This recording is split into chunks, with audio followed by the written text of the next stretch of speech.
Well, I guess the first takeaway for me was that contrary to the expectations of many people, and I include myself in this, that the Biden administration was going to quickly adopt a more realistic and pragmatic approach to China and try to bring about a more positive reset in the relationship, that expectation has proven to be somewhat premature. Not that it's unlikely or impossible to happen, but I think that's been deferred because what we saw at Anchorage, I think, was indications that at least some elements of the Trump administration's hardline approach to China have been retained by the Biden administration.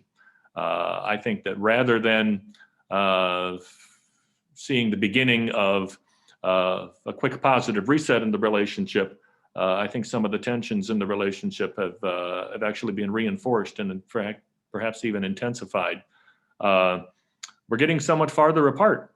I think that was reflected in the strategic competition, I guess, that was evident during the conversation, the exchange in Anchorage. I think basically it confirmed that we are engaged, the US and China are engaged in a context of strength and will, in which both sides are, in my view, overestimating the strength and leverage that they bring to the relationship.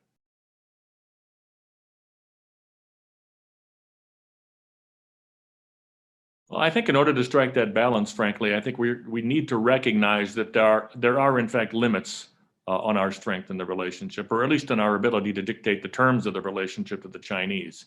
I think that we certainly are going to have to compete with China, but in my view, we're ultimately going to have to cooperate with it as well. So I think finding that balance, I think, will require us to acknowledge that such a balance needs to be sought. And to pay as much attention to finding areas for cooperation as we are to girding for the competition.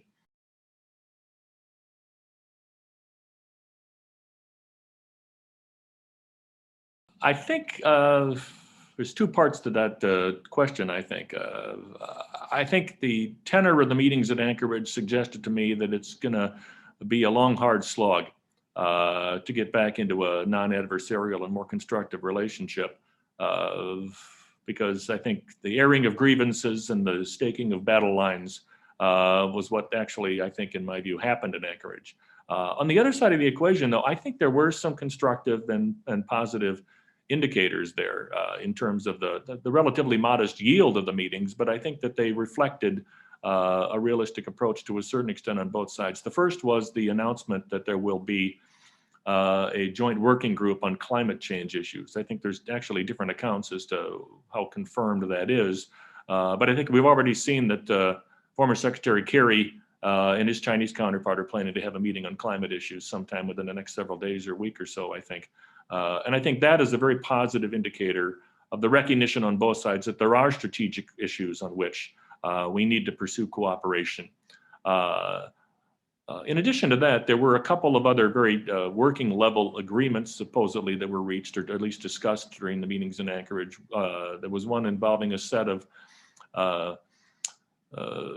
coming up with new arrangements for diplomatic interaction at a working level, I think in terms of COVID vaccinations for each country's diplomats respectively. And I think there was also some discussion of working toward kind of a reopening of opportunities for journalists on both sides. I think these are very, even though they seem small scale, I think they're very important because I think they're indications of precisely the kind of tactical gestures and moves at the lower level that are going to have to begin the process. And I think the fact that they talked about those issues and have set the stage for expanding moves in that regard, I think is a good sign that both sides recognize we need to start that process somewhere.